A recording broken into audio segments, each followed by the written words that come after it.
هو الواحد. دیکھیں واحد کا یہاں مطلب کیا ہوتا ہے. هو اللہ الواحد القہار. یہ کس کے مقابلے میں آیا ہے؟ اولیاء کے مقابلے میں آیا. قہار کے معنی کیا؟ غالب ترین. عزیز کے معنی غالب، قہار کے معنی غالب ترین.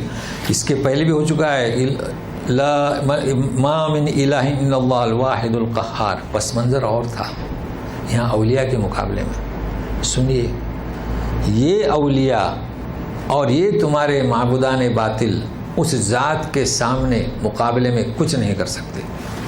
وہ غالب ترین ہے ان سب پر.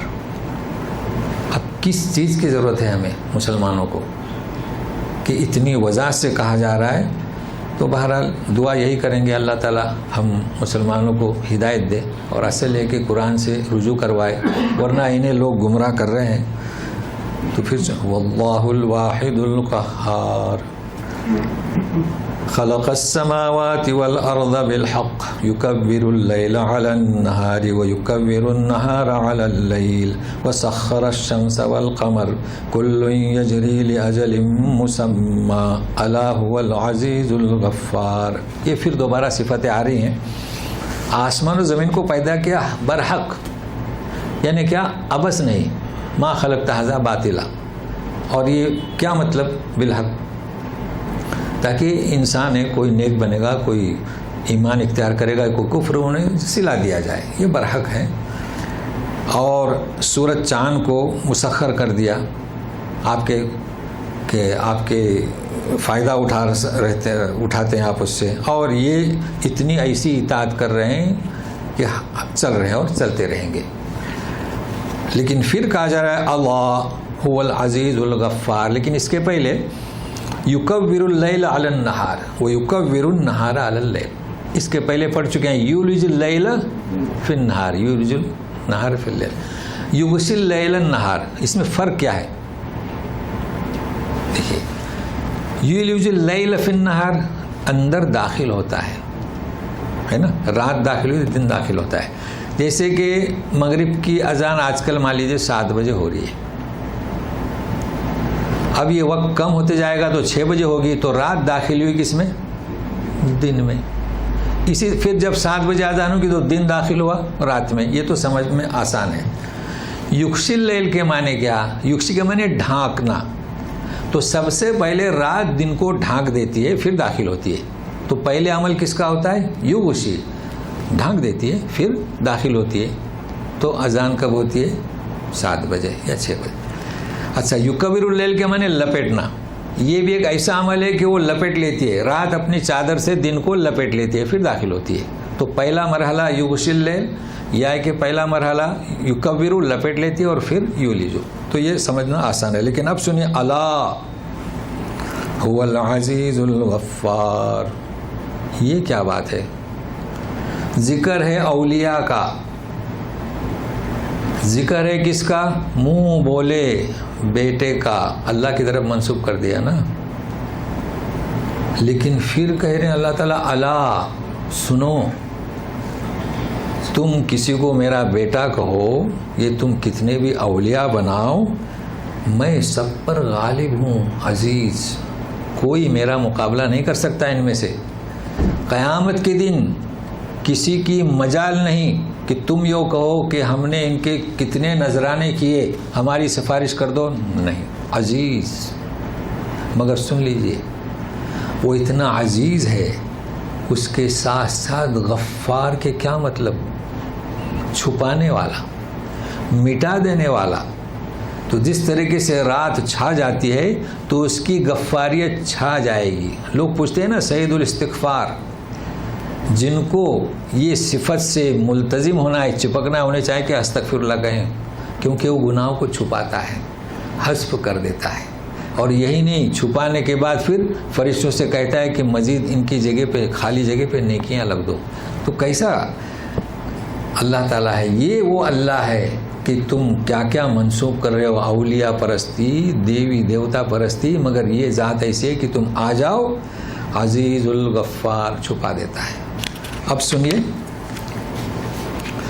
خلقكم من نفس واحدة ثم جعل منها زوجها وأنزل لكم من الأنعام 8 أزواج يخلقكم في بطون أمهاتكم خلقا من بعد خلق في ظلمات 3 ذلكم الله ربكم له الملك لا إله إلا هو فأنا تصرفون. اس نے پیدا کیا تمہیں ایک جان سے، پھر اس جان سے اس کا جوڑا حوا علیہ السلام، اور اتارا تمہارے لیے وانزل لکم من الانعام، چوپا میں سے 8 ازواج 8 یخلقکم فی بطون امہاتکم، تمہیں تمہاری ماؤں کے پیٹوں میں پیدا کرتا ہے، خلقا من بعد خلق، ایک کے بعد دیگر ہے، فی ظلمات 3 3 اندھیریوں میں. یہ ہے تمہارا رب، سارا اقتدار اسی کا. سنو لا الہ الا ہو، اس کے سوا کوئی الہ نہیں. پھر تم کہاں بھٹکے جا رہے ہو؟ کیا کیا چیزیں اس میں سمجھنا ہے؟ سب سے پہلی بات تو یہ سمجھنا ہے کہ تمہیں ایک جان سے آدم علیہ السلام، اور سورہ نساء میں بھی یہ اس جان سے پھر اس کا جوڑا، پھر پھیلائے سارے لوگ. تو ایک جان کی ایک عظمت ہے، ہمیشہ ایک جان، اور پھر اس سے جوڑا. تو معلوم ہوا کہ خاتون جو ہے، عورت ہے، وہ ماتحت ہے. اس میں یہ ہمیں اشارہ ملتا ہے. ہمیں اس کی زندگی گزارنا اپنے باپ کے مشورے کے مطابق، اور جب شادی ہو جائے تو اپنے شوہر کے مطابق. اتارے تمہارے لیے من الانعام 8 ازواج، یہ اس کا ذکر پہلے ہو چکا ہے. 8 جانور، من الضأن 2 ومن المعز 2 ومن الابل 2 بقر 2، یعنی بکرا بکری، مینڈا مینڈی، گائے بیل اور اونٹ اونٹنی، یہ تو ہو چکا ہے. لیکن یہاں ایک چیز اور میں آپ کو بتاؤں، وَأَنزَلَ لَكُم مِّنَ الْأَنْعَامِ، ٹھیک ہے، اللہ تعالیٰ فرماتے ہیں یا بنی آدم انزل علیکم لباسا یواری سواتکم وریسا. علیکم، تو قرآن میں تھوڑا سا فرق آپ نے معلوم کر لیا. الیکم اور علیکم، یہاں کہہ رہے ہیں کہ الیکم، اور لباس کے بارے میں کیا فرماتے ہیں؟ علیکم. تو کیا مطلب اس کا؟ یہاں تو بالکل واضح ہے کہ ہم نے چوپاؤں کو آپ کے لیے اتارا، مطلب آپ کھاؤ پیو، قربانی کرو، عقیقہ کرو، گوشت کھائیے، نہ کہ پوجا کرنے کے لیے. مطلب بالکل واضح ہے. اب جانوروں کی پوجا شروع کر دو تو ظاہر ہے کہ انسان کو سوچنا چاہیے. اب ظاہر ہے کہ جو قرآن پڑھتا ہے وہ تو جانور کی پوجا نہیں کرتے ہیں، لیکن ہے کہ انہیں سمجھانا مشکل ہے، تو قرآن ان تک کیسے پہنچایا جائے؟ یہ ہمارا کام ہے. اس لیے کہ الیک یا محمد صلی اللہ علیہ وسلم علیک، اور اس امت، یہ بھی عجیب ہے، تو اس امت کا کام ہے کہ انہیں سمجھائیں کہ یہ جانور عبادت کے لیے نہیں ہے. ان لوگوں کے منہ سے تو نکلوا رہا ہے اللہ تعالیٰ کہ حیوان ہمارا دیو نہیں ہو سکتا، مگر ہم کہاں خاموش بیٹھے ہیں. لیکن جہاں پر کہا گیا، جب میں نے آپ کو معنی بتائے تھے کہ انزل کا مطلب کیا؟ بلندی سے، تو پھر یہ چوپائے تو ٹھیک ہے. ایک سوال. اچھا، دوسرا وانزلنا الحدید ہے نا، لوہا بھی اتارا. سورہ حدید میں یہ ہے، سورت کا نام بھی حدید اور اس میں حدید. اب حدید بھی اتارا، چوپائے بھی اتارے، قرآن شریف بھی اتارا، اور الیکم اور علیکم، ان چیزوں کو سمجھنا ہے. اس کا نام کیا ہے؟ ہم نے کتاب آپ کی طرف اتاری لیتدبروا، تاکہ غور و فکر کریں. یہ ہے تدبر. تو سب سے پہلی بات، نزول کیوں کہا چوپاؤں کو؟ کیا یہ آسمان سے اترے؟ اور اس کو حدید کو نزول کیوں کہا؟ جبکہ نزول کے معنی کیا؟ اوپر سے آنا. تو اس میں کوئی اعتراض نہیں ہے. اور یہ اعتراض آپ جانتے ہیں، جو لوگ مطالعہ کرتے ہیں نا مخالفت کے لیے، وہ اعتراض کرتے ہیں. مگر کہ اللہ تعالیٰ جسے ہدایت دیتا ہے. تو زمین میں لوہا کس نے رکھا؟ اوپر والے نے اتارا. مویشیوں کی پیدائش کس نے کی؟ اس نے، اوپر والے نے. لہذا اس مناسبت سے کوئی فرق نہیں، اس نے اتارا. انسان بیج بوتا ہے، دانا بوتا ہے، لیکن کس نے دیا آپ کو؟ کس نے اتارا؟ تو ہمارے رزق کا انتظام کون کرتا ہے؟ اوپر والا۔ تو اوپر سے حکم صادر ہوا، یہ اور بات ہے کہ زمین میں، تو یہ معنی میں کوئی اختلاف نہیں ہے۔ لیکن مویشیوں کو لکم اور لباس کو علیکم، اس فرق کو سمجھنے کی کوشش کریں۔ دیکھیے، ہم نے تم پر لباس اتارا، تمہارے لیے نہیں، کیا تم پر؟ اگر سردی کا موسم ہے تو کپڑے کو اوڑھو تو پر آیا نا، اور یہ کپڑے اس لیے اتارے کہ اپنی مخصوص جگہ جو قابل شرم ہے انہیں چھپاؤ، تو اوپر، یہ ہے اس کا اعجاز قرآن کا، اوپر۔ مویشی اوپر نہیں، لیے کھائیے، کاٹیے، پیئے، لیکن یہ جو ہے علیکم، تو یہ قرآن کو کیا کہتے ہیں؟ اسے بلاغت اور یہ اعجاز۔ تو من الانعام ثمانیۃ ازواج۔ اچھا، دوسرا حدید، یہ بھی اوپر سے اترا، اور یہ قرآن کے بارے میں آپ خیال رکھیں کہ الیک الکتاب اور علیک الکتاب، تو ایک طرف اشارہ ہے آپ کی ذمہ داری، دوسری طرف اشارہ ہے کس کی؟ ہماری ذمہ داری۔ پیدا کرتا ہے ماؤں کے پیٹوں میں خلقم من بعد خلقن۔ یہ کیسا خلقم بعد من؟ یعنی اس کے کہتے ہیں مراحل، ایک مرحلے کے بعد دوسرا مرحلہ۔ اس کے پہلے بھی یہ موضوع ہو چکا ہے، لیکن آج کچھ اور بات پیش کی جا رہی ہے۔ فی ظلمات ثلاث، 3 اندھیریاں۔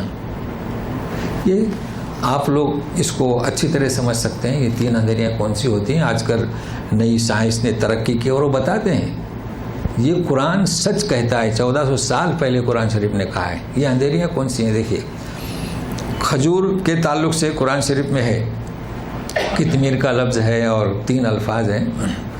تو ایک تو ہوتا ہے کھجور، اور کھجور کے باہر کا ایک چھلکا ہوتا ہے، جب کھجور پرانا ہو جائے تو وہ چھلکا ایسا کٹا ہوا نظر آتا ہے، یہ بھی ایک چھلکا ہے۔ پھر کھجور کے اندر ایک گٹلی ہے، اور گٹلی کے اوپر ایک جھلی ہے۔ تو دیکھیے، ہم اس چیز کو دیکھ رہے ہیں تو کیا ہم سمجھتے ہیں کہ مادر رحم، ماں کے پیٹ میں ہماری جو پیدائش ہے، جو بچہ ہوتا ہے، وہ کتنی حفاظت سے رہتا ہوگا؟ یہ کیوں جھلیاں لگائی گئی ہیں؟ کیا اس میں حکمت ہے؟ ظاہر ہے کہ حکمت کی بنیاد پر ہے۔ تو ایک اندھیری تو ماں کا پیٹ، پھر ہم کیا کہیں گے؟ بچہ دانی الگ ہوتی ہے نا، تو 2 ہو گئے۔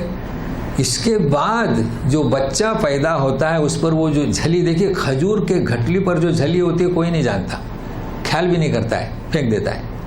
تو بچے کی حفاظت کے لیے، اب اس کا نام کچھ اور بتائیں، آپ جانتے ہوں گے، تو اس طریقے سے حفاظت سے اور خلقم بعد خلقن مراحل سے ہم نے بچے کی پیدائش کی، تاکہ اسے جس چیز کی ضرورت ہے، جس قدر گرمی کی، جس قدر سردی کی، وہ اسے پہنچے، تو یہ حفاظت کی، اور پھر بچہ بڑا ہونے کے بعد، یعنی تیار ہونے کے بعد دنیا میں آ جاتا ہے۔ تو اس آیت کو نوٹ کر لیں، ذالکم اللہ ربکم، یہ ہے تمہارا رب۔ دیکھیے رب، اب دیکھ لیے رب، کتاب من اللہ العزیز الحکیم، یعنی روحانی ترقی کے لیے، اور یہ پیدائشی مراحل، رب تمہارا رب پالن ہار ہے، لہ الملک، سن لیجئے کہ سارا اقتدار اسی کا ہے، یہ کسی اولیاء کا نہیں۔ لا الہ الا ہو، وہی معبود برحق ہے، پھر تم کہاں بھٹکے جا رہے ہو؟ اب اس کے باوجود بھی اگر تم منکرین میں شامل ہو رہے ہو تو سنیے، ان تکفروا فإن اللہ غنی عنکم ولا يرضى لعباده الكفر وإن تشکروا يرضه لكم ولا تزر وازرة وزر أخرى ثم إلى ربكم مرجعكم فينبئكم بما كنتم تعملون إنه عليم بذات الصدور۔ اللہ کا شکر ہے کہ اولیاء کے ساتھ ساتھ اب قرآن خوانی کا بھی ذکر لوگ پوچھتے رہتے ہیں نا، تو ان آیتوں کو نوٹ کر لیں۔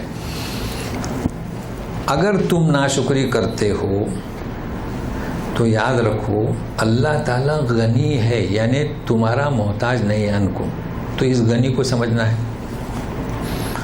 اور اللہ تعالیٰ اپنے بندوں کو ناشکری اور انکار، کفر پر راضی نہیں ہوتا۔ دیکھیے، لا یرضا، وَإِن تَشْكُرُوا يَرْضُوا، اگر تم شکر گزار بنو تو تم سے راضی ہوگا، يَرْضَهُ لَكُمْ، ٹھیک ہے۔ وَلَا تَزِرُ وَازِرَةٌ وِزْرَ، کوئی نفس کسی نفس کا بوجھ اٹھا نہیں سکتا۔ دیکھیے کیسی مناسبت سے آیت آ رہی ہے، اولیاء پرستی، دیوی دیوتا پرستی۔ ثم الی ربکم، معلوم ہونا چاہے کہ تم سب کو لوٹنا ہے تمہارے رب کی طرف، تو تمہیں آگاہ کرے گا جو کچھ تم کرتے تھے۔ اور سنو، وہ خوب جانتا ہے دلوں کے بھیدوں کو، بذات الصدور، تم بات کرو یا سوچو یا خیال کرو، سبوں کو جانتا ہے۔ تو چلیے سنتے ہیں کہ غنی کسے کہیں گے؟ غنی تو اللہ کی صفت بھی ہے، حضرت عثمان غنی بھی غنی تھے، اور کئی مالدار لوگ ہیں، ہم کہتے ہیں مالدار ہے، شاہوکار ہیں، یہ غنی کا ترجمہ ہے۔ تو اللہ تبارک تعالیٰ کیا فرماتے ہیں؟ وہ تم میں سے کسی کا محتاج نہیں، تم چاہے عبادت کرو یا عبادت نہ کرو، اس کی کبریائی میں کوئی فرق نہیں آتا۔ لیکن ایک چیز ہے کہ وہ اس بات کو پسند نہیں کرتا کہ کوئی اللہ کے ساتھ شرک کرے، ہے نا۔ لیکن سب سے پہلے غنی کو سنتے ہیں، کیا مطلب غنی کا؟ اللہ هو الغنی الحمید، ہے نا۔ اور عثمان غنی رضی اللہ تعالیٰ عنہ، دیکھیے اللہ تبارک تعالیٰ اپنے غنا میں اتم و اکمل، اپنے ذات میں اکمل، کامل جسے کہیں گے، اپنے ناموں میں کامل، اپنے صفات میں کامل۔ تو یہ صفات غنی وہ کامل ہے، کیا مطلب؟ وہ کسی کا محتاج نہیں ہے، محتاج کسی کا نہیں۔ دنیا کا غنی، اب غنی کسے کہیں گے؟ آج کل اخباروں میں آتا ہے کہ فلاں کنٹری کا سب سے زیادہ بڑا کیا دولت مند، آئے ہیں نا، نام ہے، مشہور ہے۔ چلیے اب ہم بتاتے ہیں کہ یہ کیسے غنی۔ یا ہے کہ چلیے ایک بادشاہ کو لیجیے، بادشاہ، ہمارے یہاں بھی نواب لوگ تھے، بادشاہ تھے، ٹھیک ہے نا۔ اور ایسے لوگ بھی ہیں کہ بادشاہ انہیں سجدہ کرتے تھے، سجدے سے مراد سجدہ نہیں، جھکنا، کیوں؟ محتاج تھے، یہ میں بتانا چاہتا ہوں۔ اور ہمارے یہاں فیملیاں ہیں، تو اللہ تعالیٰ ان کے مقابلے میں غنی کامل ہے۔ سنیے، ایک بادشاہ ہے، حشم و خدم ہے، وہ محتاج ہے، بادشاہ ہونے کے بعد بھی کیا ہے؟ محتاج ہے۔ کس کا؟ کوئی دھوبی آ کے کپڑے دھوئے، اللہ محتاج ہے؟ نہیں۔ یہ تو چھوڑیے، بھنگی کا محتاج ہے۔ پہلے زمانے میں کیا ہوتا تھا؟ وہ ٹوکریاں اٹھا کے لے جاتے تھے، اگر بھنگی نہیں آیا تو یہ جا نہیں سکتے، پیٹ کو خارج کرنا ہے، پیٹ میں جو مواد فاسدہ ہے، دیکھیے محتاج ہوئے۔ ہاں۔ اور سب سے پہلی بات ہمارے یہاں نام دیے خلیفہ، کسے؟ حلاق کو۔ حلاق یعنی کہ حجام کہتے ہیں نا اردو میں، اس کو نام کیا ہمارے یہاں؟ خلیفہ۔ کیوں؟ بادشاہ سر جھکا دیتا ہے، جھکاتا ہے کہ نہیں جھکاتا ہے؟ پھر آپ کیسے غنی؟ یہ تو نام دے دیے بھائی، جس کے سامنے سر جھکاتا ہے وہ اس طرح سے گردن نہ کاٹ دے تو آپ حجام نہیں، کیا ہو؟ خلیفہ۔ یہاں خلیفہ لوگ ہوں گے، بڑا نام دیا ہے آپ کو احتراماً جی۔ تو کہنے کا مقصد یہ ہے کہ هو الغنی، وہ تمہارا محتاج نہیں، تم چاہے کتنے بھی بڑے ہو تم محتاج ہو، چاہے بادشاہ ہو، چاہے ساہوکار ہو، محتاج ہو۔ دیکھو بھنگی کے محتاج ہو، دھوبی کے محتاج ہو، کھانے کے محتاج ہو، پینے کے محتاج ہو، اس کے باوجود بھی اللہ محتاج نہیں، لیکن وہ پسند نہیں کرتا کہ تم اس کا شرک کرو۔ دیکھیے کیوں پسند نہیں کرتا؟ آپ ہی کے لیے، آپ ہی کے لیے۔ دیکھیے بادشاہ، ساہوکار اگر آپ میں سے کسی سے محبت کرتا ہے تو اپنے لیے، آپ کے لیے نہیں۔ اگر آپ پہلوان ہیں تو اپنے حرم میں داخل کرے گا، اور اگر آپ میں لڑنے کی مہارت ہے حرم میں داخل کرے گا، اگر آپ میں جو ہے صلاحیت ہے بولنے کی، شاعری کی، سخن کی، حرم میں داخل کرے گا۔ مگر اللہ تعالیٰ آپ سے کچھ نہیں چاہتے، صرف آپ کی کامیابی کے لیے، جنت کے حصول کے لیے وہ شرک کو پسند نہیں کرتے، بلکہ کسے پسند کرتے ہیں؟ لا الہ الا اللہ، وحدت کو پسند کرتے ہیں۔ وَإِن تَشْكُرُوا يَرْضَهُ لَكُمْ۔ بتائیے، یہ ہے وہ اللہ، یہ ہے وہ اللہ کا کلام۔ کہاں بھٹکے جا رہے ہیں ہم؟ وَلَا تَزِرُ وَازِرَةٌ وِزْرَ أُخْرَى۔ نوٹ کر لیں اس کو، لوگ پوچھتے ہیں قرآن کھانے کیا کہا جا رہا ہے؟ کہ کوئی بھی نفس کسی نفس کا بوجھ نہیں اٹھائے گا۔ اصل کیا کہا جا رہا ہے کہ یہ جیلانی صاحب کی جو آپ نذرانے کرتے ہیں نا، یہ آپ کا بوجھ نہیں اٹھائیں گے، بلکہ وہ تو انکار کر دیں گے ہم نے آپ سے کہا تھا۔ تو جتنے اولیاء کی آپ پرستش کرتے ہیں یہ آپ کا بوجھ نہیں اٹھائیں گے۔ اب اس سے جو ہے علماء نے یہ اخذ کیا ہے کہ جب بوجھ نہیں اٹھائے گی کوئی نفس، اور نبی کریم صلی اللہ علیہ وسلم نے فرمایا کہ اذا مات ابن آدم انقطع عملہ، جب انسان کی موت واقع ہوتی ہے اس کا عمل ختم، الا من ثلاث، نیک لڑکا دعا کرے، اس لیے کہ نیک لڑکا جب کوئی بھی عمل کرے گا تو باپ کے فیض میں تو اس کے کھاتے میں حساب جمع ہو جائے گا، یا صدقہ جاریہ، آپ نے کنواں بنایا، مسجد بنائی، جو بھی کام کیا، تو یہ ہے چیز، لڑکا دعا کرے، او علم ينتفع به، یا آپ نے لوگوں کو سکھایا تو وہ علم جب تک چلتا رہے گا۔ اب دیکھیے کہ قرآن شریف آپ جب پڑھ رہے ہیں تو عمل کس کا ہے؟ آپ کا، یہ اسے کیسے پہنچے گا؟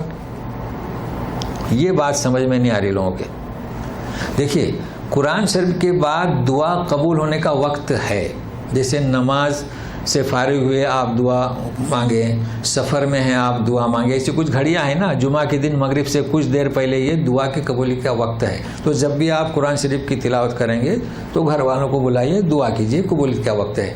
مگر یہاں قرآن خانی میں یہ نہیں ہوتا ہے، آپ جانتے ہیں سبھی حضرات، قرآن خانی میں کتنے ختم ہوئے؟ 1 2 15، چلیے 15 قرآن شریف انہیں مرحوم کو بخش دیں، یہ چیز غلط ہے۔ باقی ربنا اغفر لنا ولاخواننا الذین سبقونا بالایمان، دعا تو کر سکتے ہیں، ہم نے قرآن شریف پڑھ لیے، دعا اپنے لیے کیے، اپنے جو رشتہ دار مرحوم ہیں ان کے لیے بھی کیے، یہ تو جائز ہے، مگر یہ عمل صحابہ سے ثابت ہی نہیں کہ قرآن خوانی۔ اچھا، اب دوسرا سوال کہ ہم کیسے اس کو پھیلائیں؟ پھیلا اس لیے نہیں سکتے کہ ہمارا جو مقتدی جو طبقہ ہے وہ خود نہیں سمجھ رہے۔ دیکھیں نا قرآن خوانی کرنے والے کون لوگ ہیں؟ جو ہمارے پیشوا ہیں۔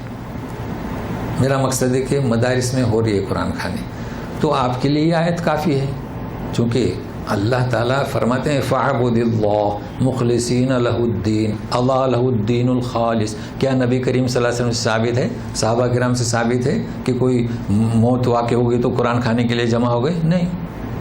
اچھا، پھر نبی کریم صلی اللہ علیہ وسلم کے لیے قرآن خوانی کرتا ہے کوئی؟ نہیں۔ تو غور سے سنیے گا، ثم الی ربکم، یہ عمل کسی کا کسی کو پہنچنے والا نہیں ہے۔ آپ اتنی ہم محنت کر رہے ہیں، لیکن یہ مسئلہ ہے کہ جب کوئی بدعت ہمارے علماء کے اندر رائج ہو جائے تو اس کو مٹانا عوام سے وقت جائے گا، لیکن حق بات کہیں، کئی لوگ سمجھتے ہیں، کہتے رہیں، کوئی بات نہیں، کیونکہ پیغام کس کا ہے؟ الیک الکتاب، متوجہ امت کے لیے، یہ بھی وہی آیت ہے، اور فاعبد اللہ مخلصا لہ الدین، آپ کوشش کیجئے اور عملی طور پر کیجئے۔ کئی فیملیاں ایسی ہو گئیں کہ میت ہوتی ہے وہ قرآن خوانی نہیں رکھتے، تو کیا آپ کو کافر قرار دیتے ہیں؟ تو خیال رکھیے گا، اس لیے کہ سبوں کو لوٹنا ہے۔ ثم الی ربکم مرجعکم فینبئکم بما کنتم تعملون۔ اچھا، تمہیں باخبر کیا جائے گا تم کیا کرتے تھے، تمہارے دلوں کے بھیتوں کو جانتا ہے۔ تم کہتے ہو کہ ہم نے صرف اس لیے کیا ہے کہ قرب حاصل کریں، تمہارا یقین ان کے اوپر ہے۔ آج کل دیکھیے کیسا یقین ہے کہ ناراض ہو جائیں گے اگر آپ ہر سال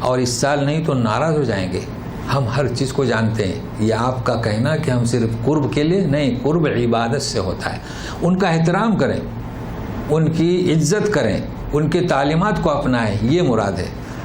ابھی اس کی اور ایک مثال ہے دی جا رہی ہے کہ دنیا میں تو آپ کا یہ ماحول ہے، حالات ہیں، آپ کہتے ہیں اولیاء ہیں، یہ بڑے ہیں، اور پھر سنیے وَإِذَا مَسَّ الْإِنسَانُ ضُرٌّ دَعَا رَبَّهُ مُنِيبًا إِلَيْهِ ثُمَّ إِذَا خَوَّلَهُ نِعْمَةً مِّنْهُ نَسِيَ مَا كَانَ يَدْعُو إِلَيْهِ مِن قَبْلُ وَجَعَلَ لِلَّهِ أَندَادًا لِيُضِلَّ عَن سَبِيلِهِ قُلْ تَمَتَّعْ بِكُفْرِكَ قَلِيلًا إِنَّكَ مِنْ أَصْحَابِ النَّارِ۔ اس آیت کو سمجھنے کی کوشش کرتے ہیں کیونکہ اسی سے اس کا ربط ہے۔ جب انسان کو تکلیف پہنچتی ہے تو اپنے رب کو پکارتا ہے، منیباً الیہ، اس کی طرف متوجہ ہو کر۔ یہ آپ نے دیکھا ہوگا کشتی میں سوار لوگ کبھی طوفان میں گر جاتے ہیں، کئی واقعات ہیں۔ یدعو الیہ، اچھا ہاں، ثم اذا خولہ نعمتا منہ، پھر اللہ تعالیٰ اس کی اس تکلیف کو دور کر دیتا ہے اور اوپر چڑھا دیتا ہے نعمتوں کی چادر۔ نسی ما کان یدعو الیہ من قبل، اب وہ بھول جاتا ہے کہ میں نے تو دعا کیا تھا اللہ تعالیٰ سے کہ میری مشکل کو دور فرما، میرے بچوں کو روزگار لگا دے، سب کچھ اب بھول گیا۔ جب مل گئی نا روزگار، جعل للہ اندادا، تو اللہ کے لیے شریک کرنے لگا۔ اب تھوڑی توجہ دیں، سنیے،